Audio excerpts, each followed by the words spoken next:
Dito guys, akala ng mga kalaban namin panalo na sila. Biruin nyo, nagyabang ba naman agad, tatapusin na daw nila. Parang gusto yata mapahiya ng mga tumamaya ah. Kaya nga kung mapapansin nyo, todo def kami lahat dito. Kahit kayo naman siguro, hindi kayo magpapatalo kapag ganito kaangas yung nakaharap nyo. Medyo nag-iingat nga lang ako dito guys, kasi baka masitan ako ng Tigreal tapos ako pa yung unang mawala. Sumabat pa nga tong Zas namin eh. Sabi niya, genga, akala mo naman talaga siya yung nagbubuhat eh. Samantalang ako naman yung dumidiskarte. Mas lalo pa akong nainis nung may pahabol silang ganito. Saka na daw nila tatapusin, pahabain muna daw nila yung pagdurusa namin. Grabe, halos manginig yung mga darili ko sa sobrang pagtitimpe. Di ko na lang pinapatulan kasi mamaya kakainin sila ng kahihiyan. Kinuha ko na lang muna yung maliit na farm dito habang nag-iisip ng magandang plano. Pero guys, aminado akong kinakabahan ako sa part na to. Ngunit kailangan nating maging kalmado. Sa totoo nga lang, chinat ko pa sila eh. Sabi ko, yabang naman, dapat hanggang huli kaya nyo yung panindigan. Kasi ang gagawin ko, siguradong hindi nyo magugustuhan. Dapat guys, kapag ganitong alanganin yung laban, hindi kayo padalos-dalos sa mga galawan. Kasi oras na magkamali kayo, panigurado kanila kayong pagtatawanan. Sinibat ko nga pala yung link dito, sa pool pa rin sa sobra kong asintado. Subalit hindi ko muna tinuloy guys, pinagbigyan ko muna. Ang balak ko kasi pagsabay-sabayin silang 5, nag-respawn na yung Lord kaya umalis na ako sa aking pwesto. Lumipat naman ako dito sa kabilang damo. Inaantay ko kasi silang lumabas lahat sa mapa, tsaka ako sesegwayan. Kaso nga lang, masyado ata akong napaaga. Napansin agad nila ako kaya sila ay nataranta. Tignan nyo naman kasi guys, ang nag-def agad sa kanila ay 2.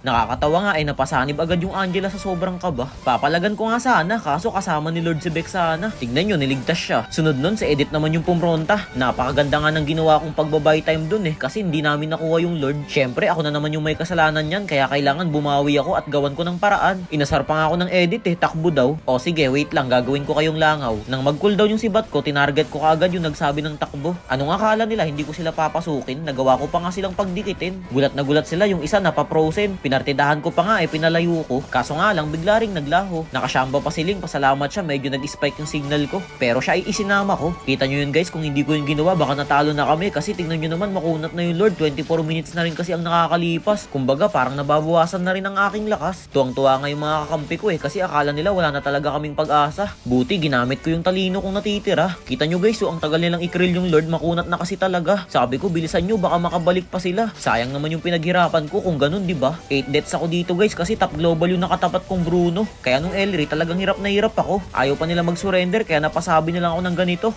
Baka check yan. Tignan nyo mamaya guys, 2 kaming MVP ng Benedetta. Ewan ko ba kung paano nangyari yun? Kung sa bagay, dapat ako nga lang yung MVP, pero siguro sinama na lang siya ni Munton. Kasi may galaw din naman siya kahit papaano. Kung ikukumpara sa akin, pwede na rin. At ayun na nga guys, panalo na naman kami. Sana yung mga kakampi ko at mga nakalaban namin mapanood nyo to. Kung paano ko binaliktad yung ralo. Uy, 28 stars na ako ah. Siguro mga 2 days, growly na naman ako. MVP pa ako. Paano kaya nangyari yun? 2 kami.